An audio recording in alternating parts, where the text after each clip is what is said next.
সিরাজগঞ্জে কাটাখালীতে যমুনা নদীর পানি প্রবাহিত হচ্ছে।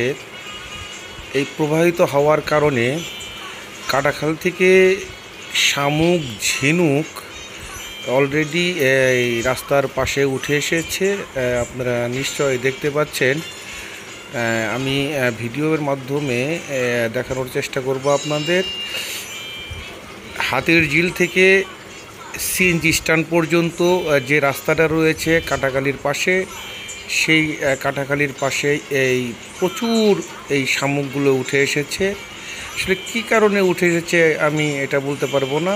আসলে এটাকে শামুক নাকি ঝিনুক বলে আমি আসলে নিজেও বুঝতে পারতেছি না।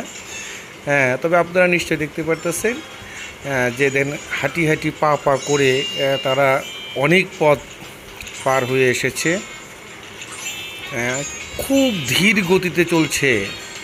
ইতিমধ্যেই হাজী আহমেদ আলী উচ্চ বিদ্যালয়ের যে পিছনের ওয়ালটা রয়েছে, সেই ওয়ালের অর্ধেকটাও উঠে গিয়েছে এই ঝিনুকগুলো।